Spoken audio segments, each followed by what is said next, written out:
E agora vamos falar sobre as técnicas de terapia. E qual é o princípio da terapia? O princípio da terapia, elas são medidas que visam a cura ou a recuperação da planta doente, né? Eu vou atuar contra o patógeno que já está estabelecido no hospedeiro. O hospedeiro é a planta, né? E o patógeno é o micro-organismo que vai provocar a doença. Mas quais são as formas de atuação, Flávio? As formas de atuação são a eliminação do patógeno e favorecer a reação do hospedeiro. E quais são as principais práticas de manejo? A cirurgia ou a poda, quimioterapia e a termoterapia. A cirurgia ou a poda fitossanitária, né? Ela consiste na eliminação do patógeno. Ela vai vai fazer a remoção de tecidos que estão infectados na planta, né? Elas são válidas para doenças, né, que têm sintomas localizados, que são os não sistêmicos, né? O exemplo é a poda em planta da couve com mancha negra, né? A gente faz a eliminação das folhas infectadas e também temos a cirurgia curativa com raspagem dos tecidos necrosados no caule dos mamoeiros com sintoma de podridão de haste, né? A gente vai fazer ali a raspagem. A quimioterapia, né, consiste em matar o patógeno dentro da planta, né?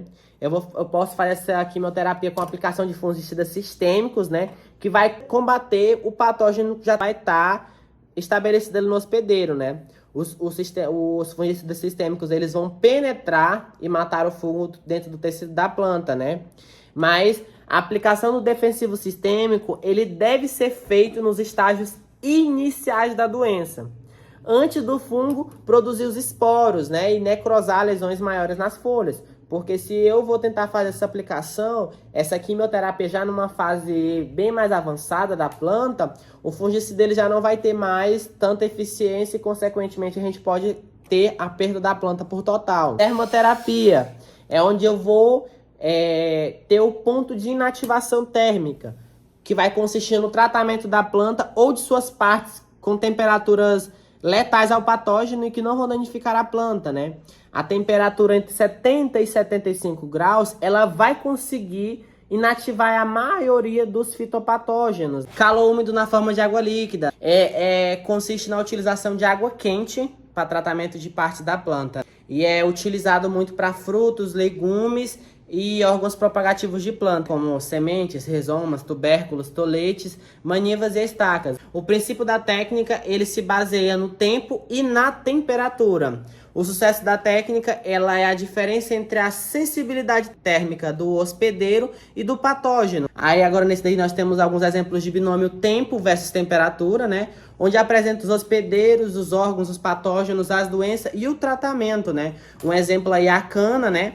Onde o órgão afetado são os toletes, tem o patógeno, a doença é a do carvão e o tratamento é na temperatura aproximadamente de 50,5 graus Celsius e aproximadamente por 2 horas. Calor úmido na forma líquida, o objetivo, reduzir o inóculo superficial e infecções latentes. Aí nós temos o exemplo aí da antracnose na banana, né?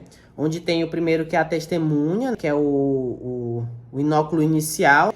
Depois de 3 minutos, 6 minutos, 9 minutos. Onde a gente, quando está com 9 minutos, vocês podem observar aí que o patógeno ele quase já não infecta a planta mais. Porque ele já foi feito o tratamento térmico na planta. É calor seco e ar quente, né? É a cura por desidratação. Basicamente, os produtos a serem tratados são submetidos ao armazenamento antes da comercialização, né? Que é o processo de cura.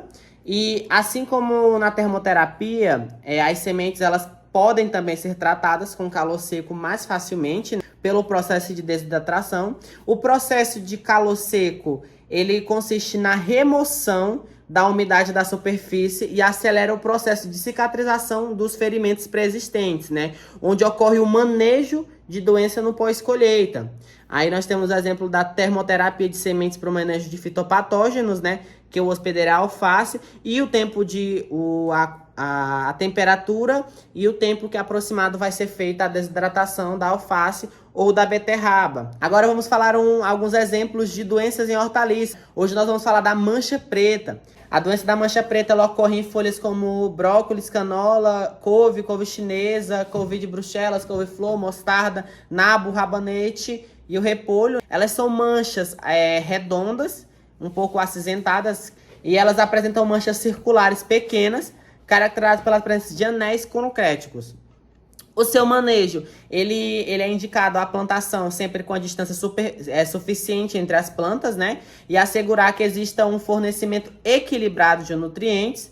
Quando houver o aparecimento da doença, a gente deve arrancar as folhas infectadas, fazer o processo aí de poda ou cirurgia, né?